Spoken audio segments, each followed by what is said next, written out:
بسم اللہ الرحمن الرحیم نحمدہ و نصلی علی رسولہ الکریم اما بعد. آج انشاءاللہ ہم شروعات کر رہے ہیں تزکیہ نائٹ. تزکیہ کا مطلب ہوتا ہے دل کی صفائی. ٹھیک ہے نا. جیسے انسان ظاہر کی صفائی کرتا ہے, آپ گھر سے نکلتے ہیں, کسی سے ملاقات کرنے جاتے ہیں, تو آپ بار بار اپنے ظاہر کو دیکھتے ہیں کہ میرا ظاہر اس قابل ہے کہ میں کسی دوست سے ملوں یا کسی بزنس کلائنٹ سے ملوں, یا جہاں جا رہا ہوں اس کے مطابق ہے تو آپ نکلتے ہیں, ورنہ نہیں نکلتے.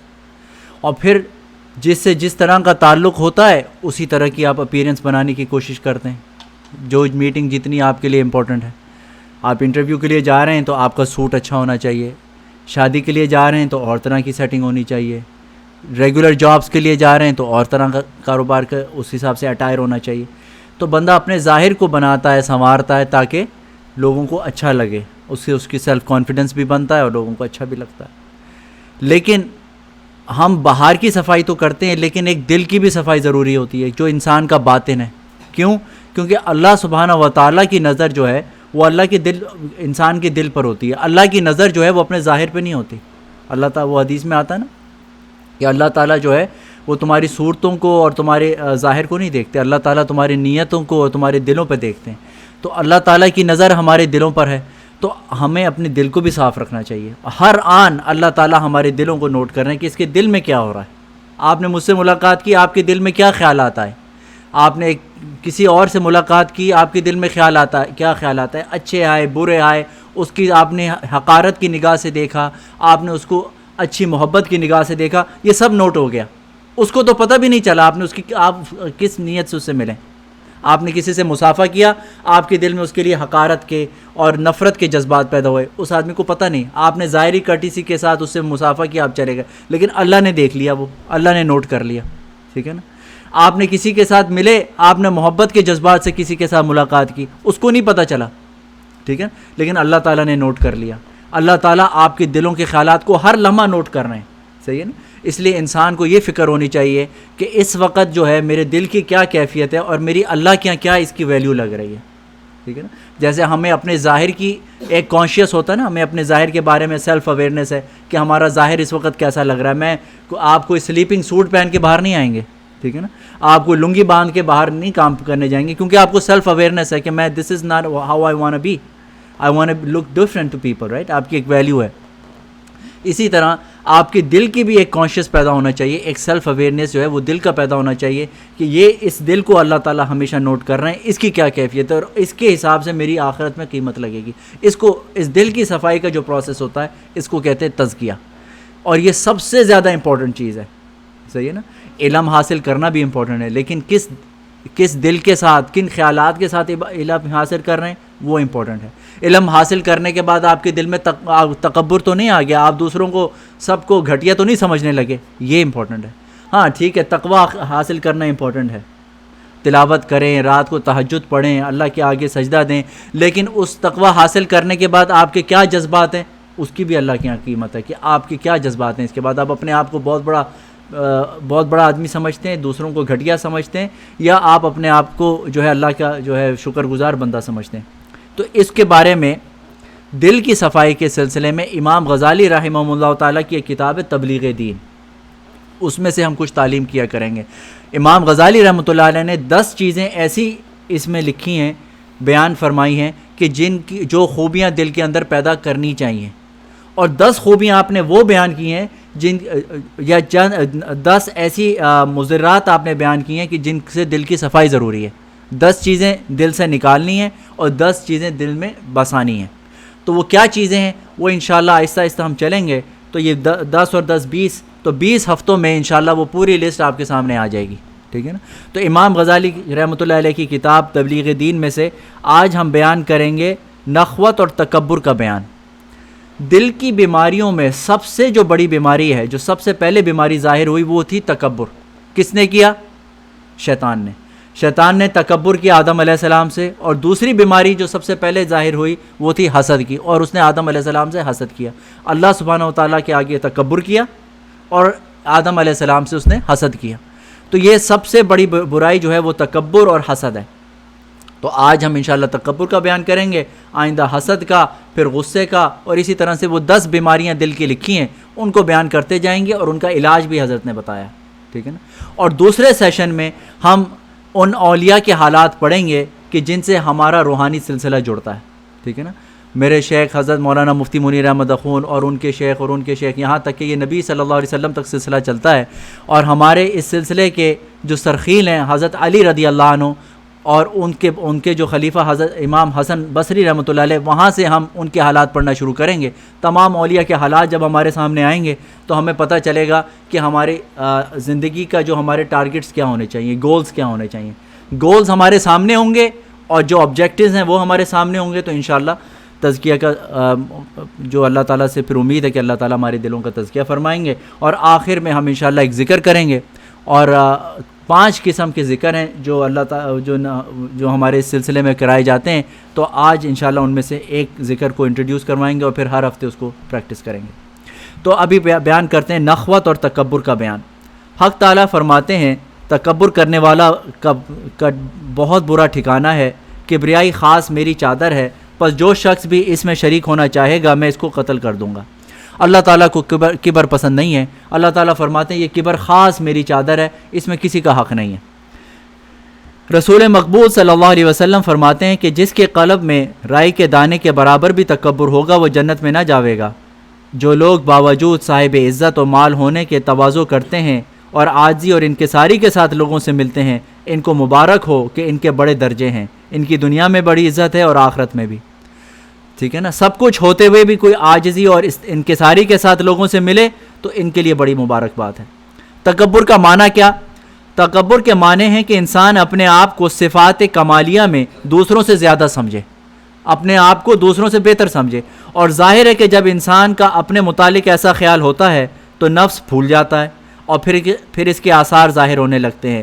مثلا راستے میں چلتے وقت دوسروں سے آگے رہنا چاہتا ہے، مجلس میں صدر مقام یا عزت کی جگہ میں بیٹھنا، دوسروں کو نظر حقارت سے دیکھنا، یا اگر کوئی سلام کرنے میں پیش قدمی نہ کرے تو اس پہ غصہ ہونا، کوئی تعظیم نہ کرے تو ناراض ہو جانا، اگر کوئی نصیحت کرے تو ناک بھویں چڑھانا، حق بات معلوم ہوئے پیچھے بھی اس کو نہ ماننا، اور عوام الناس کو ایسی نگاہ سے دیکھنا جس طرح گدھوں کو دیکھتے ہیں، نعوذ باللہ.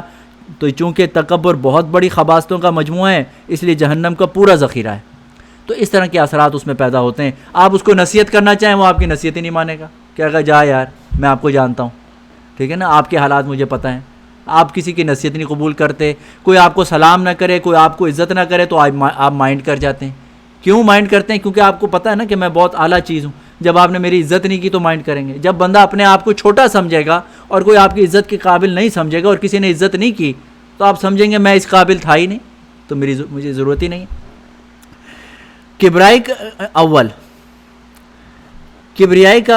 کبریائی کہ وہ حق تعالیٰ ہی کے لیے مخصوص ہے اور اسی کی شان کو زیبا ہے. پس انسان ضعیف البنیان ہے جس کو دوسروں کا اختیار تو درکنار، اپنے ہی نفس کا اختیار نہیں. تو وہ فرماتے ہیں کہ کبر ہونا، کبریائی ہونا، بڑا پن ہونا یہ اللہ تعالیٰ کا حق ہے، کیونکہ اللہ تعالیٰ ہی قادر مطلق ہے. انسان ضعیف البنیان کا مطلب کہ بالکل ضعیف، اس کی کمزور طبیعت کا ہے، کمزور اس کی تخلیق ہے. اس کا اختیار دوسروں پہ تو کیا اپنے اوپر بھی نہیں ہے، ہمارا اختیار اپنے اوپر بھی نہیں ہے. تو اس لیے اس صفت الہی میں ساجی ہونے کی کس طرح جرت ہو سکتی ہے؟ اور چونکہ متکبر شخص باوجود اس ذلت اور ذوف کی اللہ کی مشارکت چاہتا ہے، اس صفت کمالیہ میں اس کے ساتھ منازعات کرتا ہے، اس لیے پرلے درجے کا احمق اور خبیث النفس سمجھا جائے گا. اچھا، تکبر کے سبب حق بات کا انکار کرنے کی نوبت آتی ہے جس سے دینی سعادت کا دروازہ بند ہو جاتا ہے. متکبر اللہ کی مخلوق کو نظر حقارت سے دیکھنے لگتا ہے اور یہ بات اللہ کو بہت ناگوار ہے. اچھا جی، کبر کا علاج. اب اس کا علاج کرنا چاہیے. جس طرح یہ بد خصلت دفع نہ ہو جب تک یہ بد خصلت دفع نہ ہو جائے آئندہ بھی اس کی اصلاح کی توقع نظر نہیں آتی. لہٰذا اس کے علاج میں جلدی کرنی چاہیے. اس کے علاج کی جلدی کرنی چاہیے. اول تو یہی سوچنا چاہیے کہ ہماری حقیقت اور اصلیت ہے کیا. ظاہر ہے کہ ابتدا تو نجس اور ناپاک منی کے قطرے سے ہے اور انتہا مردار لوت اور کیڑے مکوڑوں کی غذا. اور اب رہی متوسط حالت تو جس کا نام زندگی اور حیات ہے، دنیا ہے، سو اس کی حالت یہ ہے کہ من و نجاست پیٹ میں بھری ہے. جو اس کی ابتدا ہے وہ اس کو بندہ اپنی حقیقت کو سوچے، ٹھیک ہے نا. اللہ تعالیٰ بھی قرآن میں فرماتا ہے کہ تم اپنی حقیقت کو دیکھو، بس تمہیں پتہ چل جائے گا تمہاری کیا حیثیت ہے. تمہاری ابتدا کہاں سے ہوئی؟ ایک ناپاک قطرے سے، جو اگر تمہارے جسم سے نکل جائے تو تم مسجد میں آنے کے قابل نہیں، نماز پڑھنے کے قابل نہیں، کہیں جانے کے قابل نہیں. اور آخر کیا ہے تمہاری؟ کیڑے مکوڑوں کی غذا بننے والے ہو، ٹھیک ہے نا. اور اس طرح سے، اور جو بیچ میں تمہاری جو حالت ہے جس کو تم سمجھتے ہو میری دنیا، میری حیات، میرا نرم و نازک جسم اور میں خوبصورت اور یہ عقل مند، اس کی حالت یہ ہے کہ من و نجاست اپنے اندر لے کے پھرتے ہو. اتنی نجاست، اگر ذرا سا کٹ لگ جائے خون نکل آئے نجاست، پیٹ میں نجاست، ہر جگہ نجاست ہی نجاست. تو کہتے ہیں حق تعالیٰ کا ارشاد ہے حل اتی علی الانسان حین من الدہر، یہ قرآن کی آیت ہے کہ انسان محض معدوم شے تھا اور اس قابل بھی نہ تھا کہ ذکر کیا جاوے. اس کے بعد مٹی بنا اور پھر نطفہ ہوا، پھر مضغہ گوشت بنا. نہ کان تھا، نہ آنکھ، اور نہ حیات تھی، نہ طاقت. اس کے بعد حق تعالیٰ نے سب کچھ دے دیا، مگر پھر بیسیوں امراض کا ہر وقت نشانہ بنا ہوا ہے. بھوک پیاس کا محتاج، ذرا سی تکلیف میں بیکار ہو کر بیٹھ جاتا ہے. ذرا سی تکلیف ہوتی ہے بیکار ہو جاتا ہے. اپنی حقیقت تو سوچو. آپ کو ایک وقت کھانا نہ ملے تو آپ کا کسی سے بات کرنے کا دل نہیں چاہتا، غصہ آ جاتا ہے، سر میں درد ہو جاتا ہے. پانی نہ ملے، پیاس لگ جائے تو آپ کا برا حال ہو جاتا ہے، ٹھیک ہے نا. ذرا سا زیادہ کھا لیں تو بیمار، کم کھائیں تو بیمار. کسی شے کا علم چاہتا ہے مگر نہیں ہو سکتا، نفع حاصل کرنا چاہتا ہے مگر نقصان ہو جاتا ہے، ٹھیک ہے نا.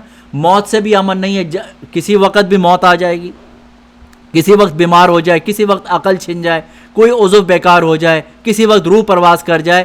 تو کچھ بھی اس کو اپنے بارے میں کنٹرول نہیں ہے. تو اس طرح سے اس قسم کا انسان اپنا جو ہے غور و فکر کرے. بھلا تم ہی بتاؤ کہ ایسے گرفتار مصیبت اور ذلیل اور ناکارہ غلام کو زبردست قدرت والے جبار و قہار شہنشاہ کی ہمسری کا خیال کیوں کر زیبا ہو سکتا ہے؟ جس شخص کی یہ حالت ہو، اگر نجاست اس کے ہاتھ کو لگے تو 3 دفعہ دھوئے، پھر اسی نجاست کو ہر وقت پیٹ میں لیا پھرے، تو اس کو تکبر کس طرح کرنا مناسب ہو سکتا ہے؟ تو یہ سوچے. پھر تکبر کی وجوہات بیان کی ہیں. تکبر کیوں ہوتا ہے؟ بعض اوقات کہتے ہیں کہ تکبر علم کی وجہ سے ہوتا ہے، ٹھیک ہے، اور بعض اوقات فرماتے ہیں تقوی کی وجہ سے ہوتا ہے، اور بعض اوقات جو ہے حسب و نسب کی وجہ سے تکبر ہوتا ہے. ان سب کو بیان کیا اور ان سب کا علاج بتلایا. تو میں تھوڑا تھوڑا اس میں سے آپ کو بتا دوں گا. علم کی وجہ سے تکبر ہونا، علماء کے، عالم کے تکبر کے اسباب. علماء تکبر سے بہت کم خالی ہوتے ہیں، کیونکہ علم کے برابر کوئی چیز فضیلت کی نہیں. تکبر تو تب ہوگا نا جب آپ کے پلے کوئی چیز ہوگی، ٹھیک ہے نا. حسد آپ یاد رکھیں، آپ ہر کسی سے کر سکتے ہیں. ہر حسد کرنا ہر آدمی کر سکتا ہے، کیونکہ ظاہر ہے اس سے بہتر کوئی آدمی ہوگا، آپ اسے حسد کر لیں. لیکن تکبر ہر کسی کے بس میں نہیں ہوتا، کیونکہ تکبر تب ہوگا جب آپ کے پلے کوئی اچھی چیز ہو تو آپ تکبر کریں گے نا. میرے پاس یار یہ اچھی گاڑی ہے اس لیے تکبر کر رہا ہوں، اچھا گھر ہے. تو ان سب چیزوں میں جو سب سے زیادہ فضیلت کی چیز ہے وہ ہے علم، صحیح ہے نا. جب علم آپ کے پلے ہوگا، آپ کے پاس بڑی بڑی ڈگریاں ہوں گی، تو تکبر کرنا سب سے آسان ہے، ٹھیک ہے نا. آپ کو اللہ نے ڈاکٹر بنا دیا، کوئی انجینئر بنا دیا، کوئی عالم دین بنا دیا، کوئی PhD کی ڈگری دلوا دی، تو بس اب آپ زمین پر نہیں ہیں، ٹھیک ہے نا، کیونکہ سب سے زیادہ فضیلت کی چیز آپ کے پاس آ گئی. تو لہٰذا 2 خیال پیدا ہوتے ہیں. اول یہ کہ ہمارے برابر اللہ کے ہاں دوسروں کا رتبہ نہیں. نمبر 2 یہ کہ لوگوں پر ہماری تعظیم واجب ہے اور ضروری ہے. پس اگر لوگ تواضع کے ساتھ پیش نہ آویں تو اس کو تعجب ہوا کرتا ہے. تو عالم آدمی کو یہ خیال ہوتا ہے کہ ہمارے برابر تو کوئی ہے نہیں، تو اس لیے ہماری تعظیم کرنی چاہیے. متکبر کا علم جہل مرکب ہے. پہلا تکبر دینی، دوسرا تکبر دنیاوی. ایسے عالم کو جاہل کہنا چاہیے، کیونکہ علم کا منشا تو یہ تھا کہ انسان اپنے شریر نفس کی حقیقت اور پروردگار جل جلالہ کی عظمت کو معلوم کرتا اور سمجھتا کہ اعتبار کا خاتمہ ہے، اور اس کا حال کسی کو معلوم نہیں. تو علم کی وجہ سے اس کو اتنی عقل آ جانی چاہیے تھی کہ اس کو اللہ کی حقیقت کو پہچانتا اور یہ بات سمجھتا کہ اعتبار تو آخرت کا ہے، کہ کس حالت میں مریں گے. جس حال میں مریں گے اس کا اعتبار ہے، وہ تو ہمیں پتہ نہیں کس حال میں مریں گے. جب پتہ نہیں تو تکبر کس بات کا، ٹھیک ہے. اور یہ کیونکہ جاہل شخص اگر کسی گناہ کا ارتکاب میں اپنی ناواقفیت کی وجہ سے معذور سمجھا جائے گا تو کچھ عجب نہیں، مگر عالم چونکہ جان بوجھ کے معصیت کر رہا ہے اس لیے وہ معذور نہیں ہو سکتا. دیکھو بظاہر ایک جاہل آدمی گناہ کر رہا ہے، ایک عالم آدمی گناہ نہیں کر رہا، ٹھیک ہے نا، یا وہ گناہ کرتا ہے لیکن اتنا بڑا گناہ نہیں کرتا. تو آخرت میں اس جاہل آدمی کے بارے میں یہ خیال کیا جا سکتا ہے کہ کیونکہ اس کو پتہ نہیں تو اللہ تعالیٰ اس پہ رحمت کر دیں کہ اس بیچارے کو پتہ ہی نہیں تھا، ٹھیک ہے نا.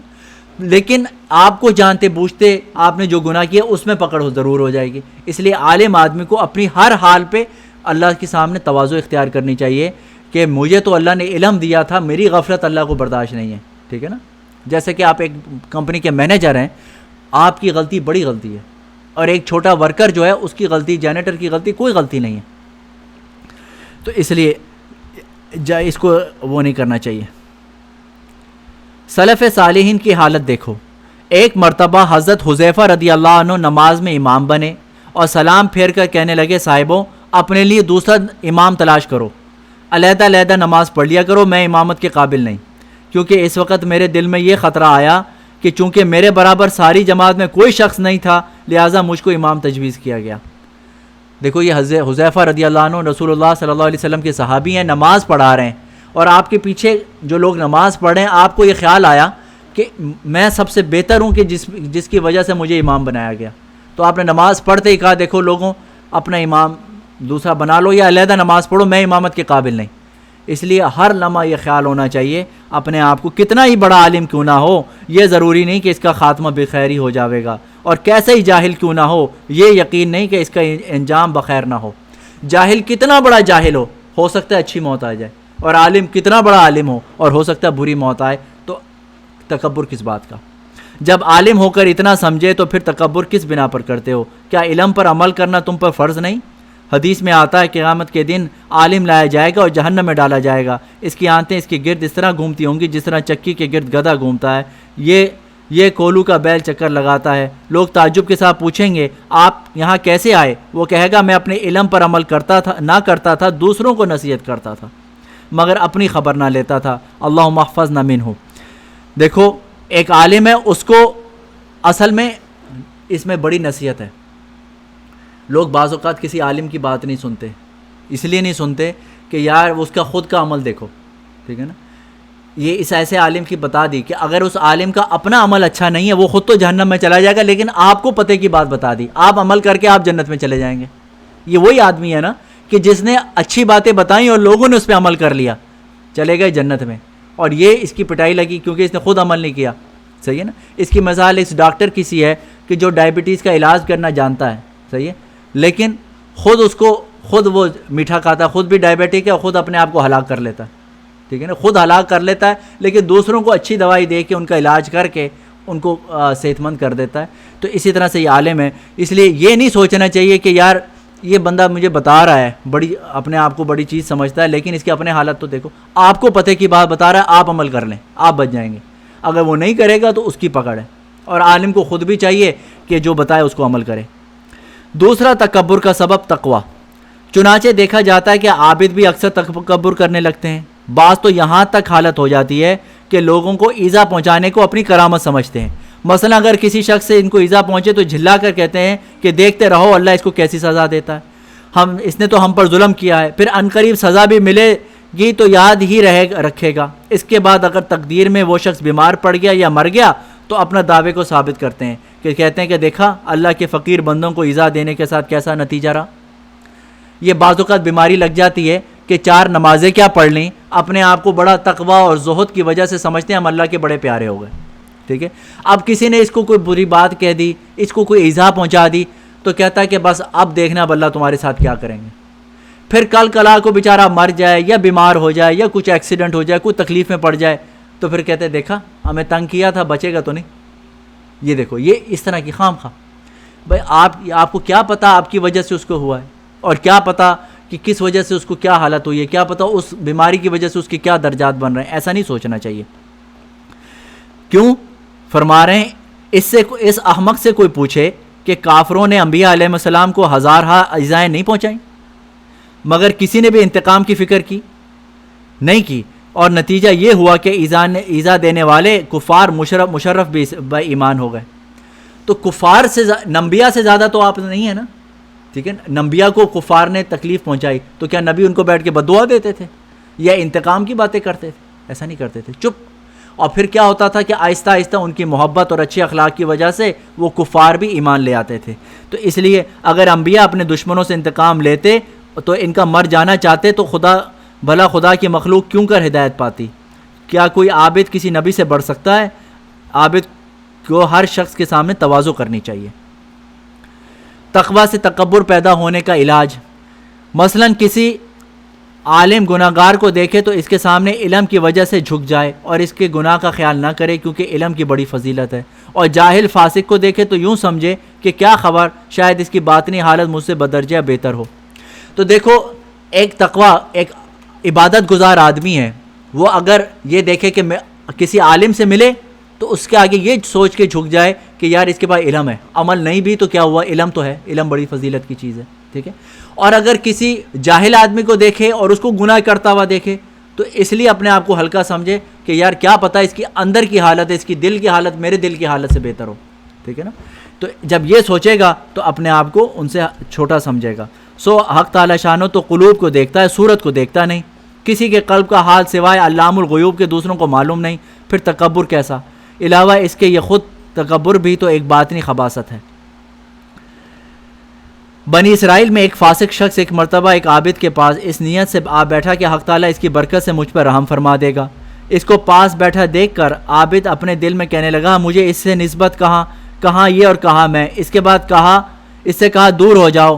اس وقت اس زمانے کے پیغمبر پہ وحی نازل ہوئی کہ ان دونوں سے کہہ دو کہ از سر نو عمل کریں کہ پہلا کیا ہوا برا تھا یا بھلا، دونوں کو حبت کر لیا گیا۔ فاسق کے گناہ ختم ہو گئے اور عابد کی نیکیاں مٹ گئیں۔ اب آئندہ جیسا کریں گے ویسے بھریں گے، ٹھیک ہے نا۔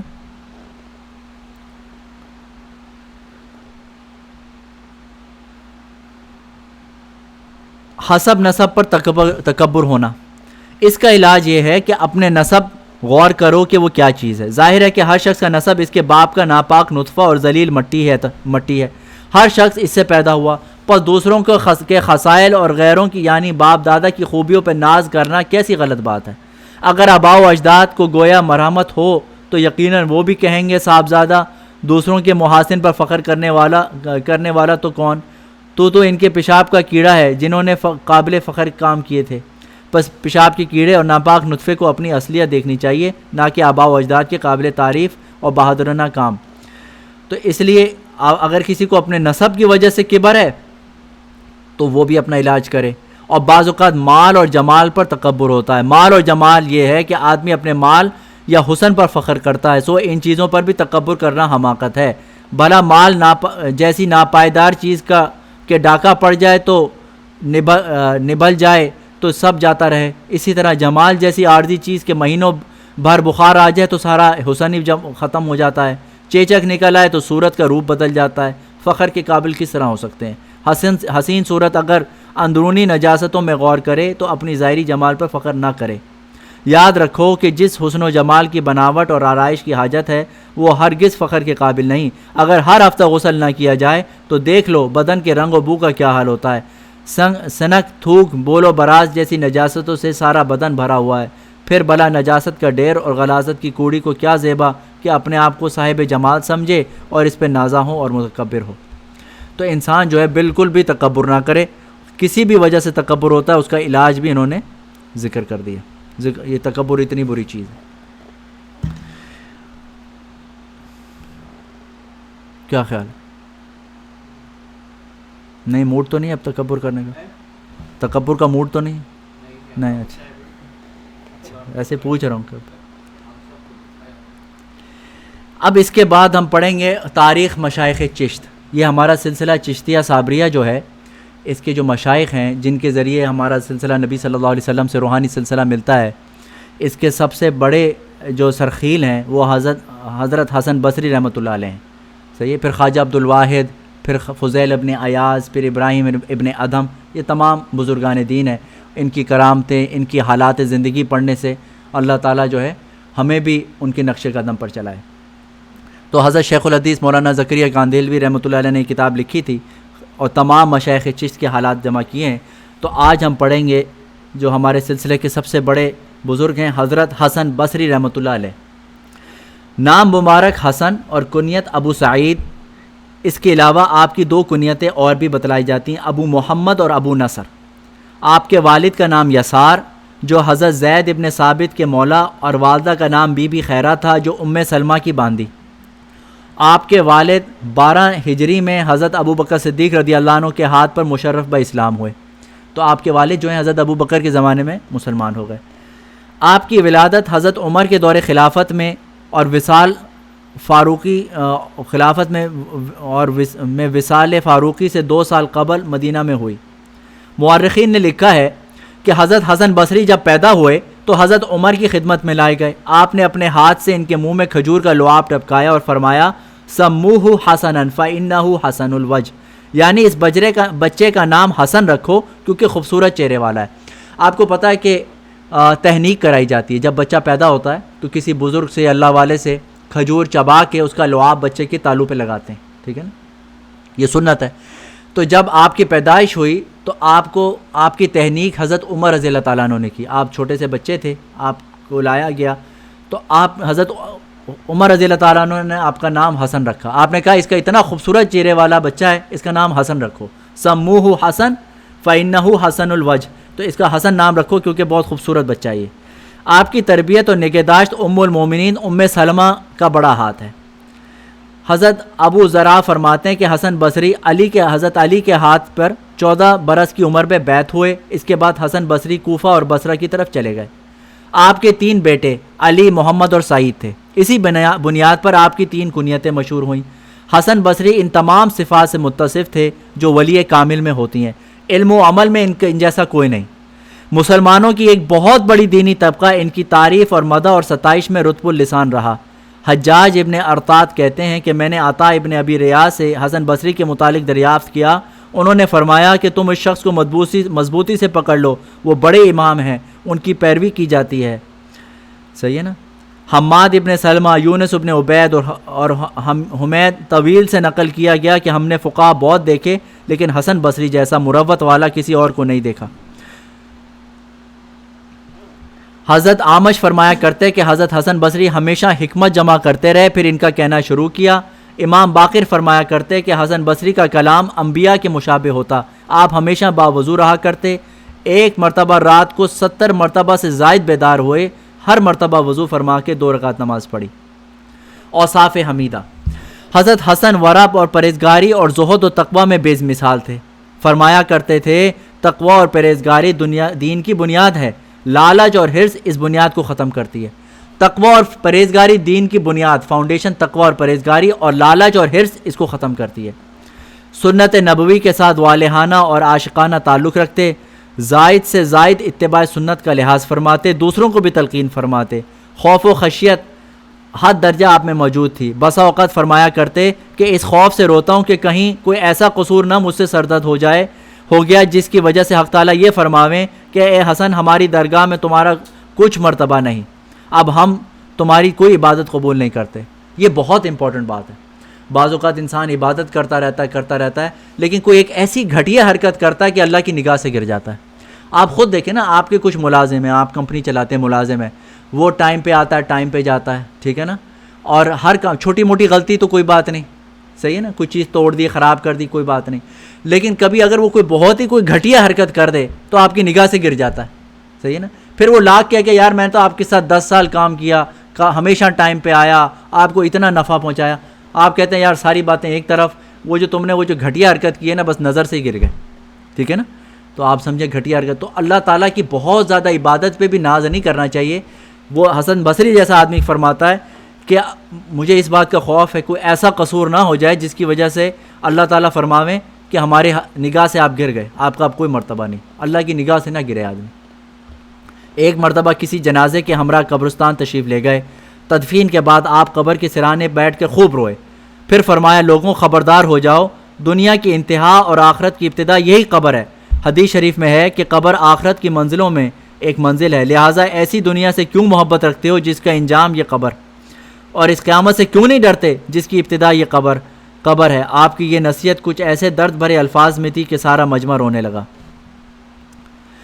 کوئی شخص مر جاتا اور اس کے گھر والے رونا شروع کرتے ہیں تو ملک الموت اس مکان کے دروازے پہ کھڑا ہو کر کہتا ہے کہ میں نے اس کی روزی نہیں کھائی، یہ اپنی روزی ختم کر چکا، میں نے اس کی عمر کم نہیں کی، مجھے تو اس کے گھر میں پھر آنا ہے اور بار بار آنا ہے، اتنے سب یہاں تک کہ سب ختم نہ ہو جاویں۔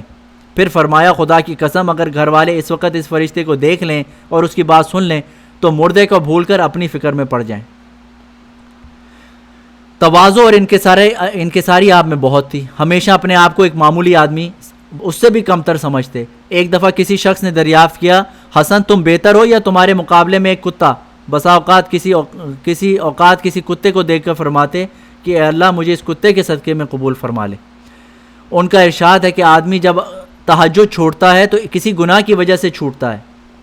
شروع رات میں اپنے نفس کا محاسبہ کیا کرو، اور دن میں اگر کوئی گناہ ہو جائے تو توبہ کر لیا کرو، تاکہ تہجد نصیب ہو۔ تہجد جو ہے انہی کو نصیب ہوتا ہے کہ جن کے ذمہ کوئی گناہ نہیں ہوتا۔ اگر تہجد نصیب نہیں ہو رہی، نہیں اٹھا جا رہا اللہ کے لیے رات کو، تو بندہ سوچے کہ کوئی ایسا گناہ ہے میرے ساتھ لگا ہوا جس کی وجہ سے مجھے تہجد نہیں مل رہی۔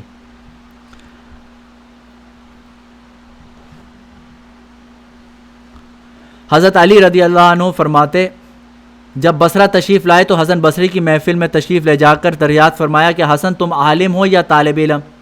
فرمایا کچھ بھی نہیں، ہاں جتنا حضور اکرم صلی اللہ علیہ وسلم سے پہنچا ہے اس کو بتلا دیتا ہوں۔ حضرت علی نے فرمایا یہ جو ان واز کہنے کے لائق ہے، یہ جوان واز کہنے کے لائق ہے۔ یہ فرما کر وہاں سے روانہ ہو گئے اور تمام واعظوں کو واز کہنے سے ممانعت فرما دی۔ یہ بہت مشہور بات ہے۔ حضرت حسن بصری سے حضرت علی نے فرمایا آپ عالم ہیں یا طالب علم ہیں؟ مگر کچھ بھی نہیں، میں کہاں عالم، میں کون سا طالب علم، یہ تو بڑے مرتبے ہیں، بس جو سنا ہے وہ نبی صلی اللہ علیہ وسلم کی باتیں وہ آگے پہنچا دیتا ہوں۔ حضرت علی نے بین لگا دیا، پورے بصرہ میں آپ کے علاوہ کوئی بیان نہیں کرتا تھا۔ ایک مرتبہ حضرت حسن بصری سے کسی نے کہا کہ یہاں ایک شخص ہے جو ہمیشہ تنہا رہتا ہے۔ ایک دن حسن بصری اس سے ملنے گئے، یہ بڑے زبردست واقعہ ہے، اس کو سنو، اور فرمایا تم خلوت پسند آدمی معلوم ہوتے ہو، لوگوں سے کیوں نہیں ملتے؟ کہا کہ میں ایک کام میں مشغول رہتا ہوں، اس وجہ سے لوگوں سے ملنے کی ہمت نہیں۔ تو خواجہ حسن بصری ایک آدمی کے پاس گئے، اس کے بارے میں مشہور تھا کسی سے نہیں ملتا، ٹھیک ہے نا؟ تو انہوں نے کہا، حسن بصری نے اس سے پوچھا بھائی تم کسی سے کیوں نہیں ملتے؟ کہتا بھائی میں بزی آدمی ہوں، سنی بھائی کی طرح بزی ہوں، میں کسی سے کیوں ملوں گا؟ ٹھیک ہے، تو کہنے لگا میں کسی سے کیوں نہیں ملتا؟ کہتا میں کام میں مشغول رہتا ہوں، اس وجہ سے لوگوں سے ملتا نہیں۔ فرمایا یہاں حسن بصری رہتے ہیں، ان سے مل لیا کرو۔ حسن بصری خود ہیں، کہتے ہیں یہاں حسن بصری ہے، ان سے ملاقات کیا کرو، ان کے پاس جاتے رہا کرو۔ کہنے لگا جس کام کی وجہ سے اور لوگوں سے نہیں ملتا، حسن بصری سے بھی نہیں مل سکتا۔ دریافت کیا کہ وہ کون سا کام ہے؟ کہنے لگا جب صبح کرتا ہوں تو اللہ کی نعمتیں اور اپنی گناہوں کو دیکھتا ہوں، پس نعمتوں کا شکر ادا اور گناہوں سے توبہ کرتا ہوں۔ فرمایا تو حسن بصری سے بھی بہت زیادہ سمجھدار ہے، پس اپنے ہی کام میں مشغول رہا کر۔ کہتا میں جب صبح ہوتی ہے اتنا بزی ہوں، میں اللہ کی نعمتیں دیکھتا ہوں اور اپنے گناہ دیکھتا ہوں، نعمتوں پہ شکر اور گناہوں کی توبہ کرتا ہوں، پھر سارا دن اسی میں نکل جاتا ہے، ٹائم ہی کوئی نہیں۔ تو کہتے بس تو اس سے زیادہ سمجھدار ہے حسن بصری سے، اپنے کام میں لگا رہے۔ حضرت حسن بصری نے ایک نوجوان کو دیکھا کہ ہنسنے میں مشغول ہے۔ آپ نے فرمایا کیا تو پل صراط پہ گزرا ہے؟ اس نے عرض کیا نہیں۔ آپ نے پوچھا کہ تجھے معلوم ہے کہ تو جنت میں جائے گا یا دوزخ میں؟ اس نے عرض کیا نہیں۔ آپ نے فرمایا پھر یہ ہنسی کیسی؟ راوی کہتا ہے اس قصے کے بعد اس کو کسی نے ہنستے نہیں دیکھا۔ اگر انسان کو جنت جہنم کا پتہ چل جائے تو ہنسی بند ہو جائے۔ فرمایا کرتے تھے دوزخ میں ایک شخص 1000 سال بعد نکلے گا، کیا ہی اچھا ہو کہ وہ آدمی میں ہی ہوں۔ یہ حسن بصری رحمۃ اللہ علیہ فرما رہے ہیں کہ 1000 سال بعد جو نکلے گا، جو حدیث میں آتا ہے، کتنا اچھا ہو کہ وہ شخص میں ہی ہو جاؤں۔ فرمایا کرتے اللہ جل شانہ کسی بندے کے ساتھ خیر کا ارادہ فرماتے ہیں تو اس کے اہل و عیال کو میں مشغول نہیں ہونے دیتے۔ یہاں یہ بات خاص طور سے یاد رکھنے کی ہے کہ اہل و عیال کی حقوق کی ادائیگی اور چیز اور اس میں مشغول ہونا دوسری چیز ہے۔ فرمایا کرتے تواضع کی شرط یہ ہے کہ جب آدمی گھر سے نکلے جس کو بھی دیکھے اپنے سے افضل سمجھے۔ آپ گھر سے نکلیں جس پہ نظر پڑے اس کو اپنے سے بہتر سمجھو، جانور کو بھی دیکھو اس کو اپنے سے بہتر سمجھو، اس حوالے سے کہ اس کا حساب کتاب نہیں، آپ کا حساب کتاب ہے۔ کسی کافر کو دیکھو اپنے سے بہتر سمجھو، اس وجہ سے ہو سکتا ہے وہ ایمان پہ مرے اور ہو سکتا ہے آپ کس حالت میں مرو، ٹھیک ہے نا؟ اس لیے ہر آدمی کو اپنے سے بہتر سمجھنا چاہیے۔ فرمایا کرتے جب آدمی سے گناہ ہو جائے پھر وہ سچی توبہ کر لے تو پھر اس توبہ سے اللہ تعالیٰ شانوں کے یہاں تقرب میں زیادتی ہوتی ہے۔ ایسے شخص نے اپنے دل کی سختی کی شکایت کی تو فرمایا ذکر کی مجلسوں میں شریک ہوا کرو۔ دل کی سختی کا علاج ذکر کی مجلس ہے۔ فرمایا کرتے کہ ہم نے ان اکابر کو پایا جو حلال چیزوں میں سے بھی اتنی بے رغبتی فرماتے جتنی تم حرام چیزوں سے بھی بے رغبتی نہیں فرماتے۔ فرمایا کہ لالچ عالم کو عیب دار بناتا ہے۔ قسم کھا کے فرمایا کرتے جو شخص بھی پیسے کو عزیز سمجھتا ہے اللہ اس کو ذلیل کرتا ہے۔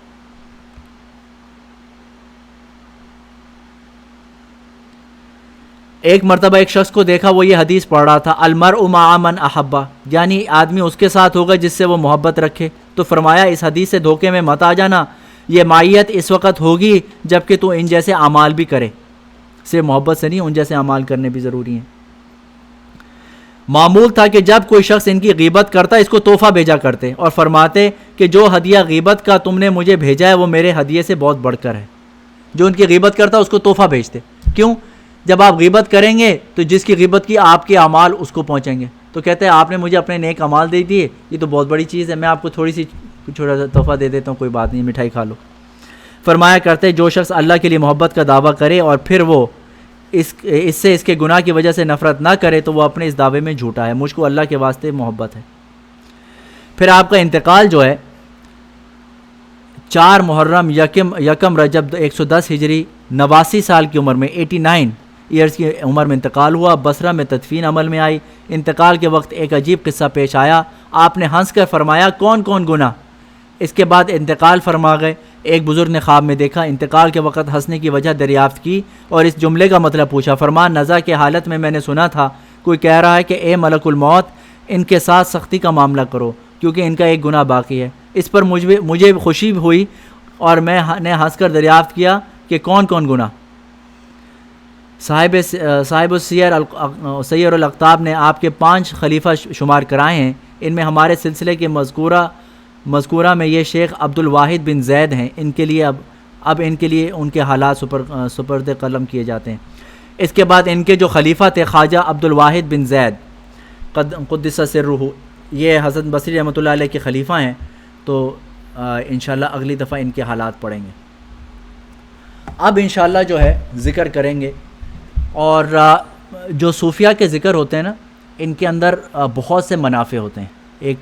اور اس کے اندر جو ہے نا روح کو پاکیزہ کرنا اور اس کو صاف کرنے کی اس کے اندر اس کا عمل ہوتا ہے. سب سے پہلے تو یہ سمجھیں، ایک ہوتا ہے تصوف میں لطائف 6.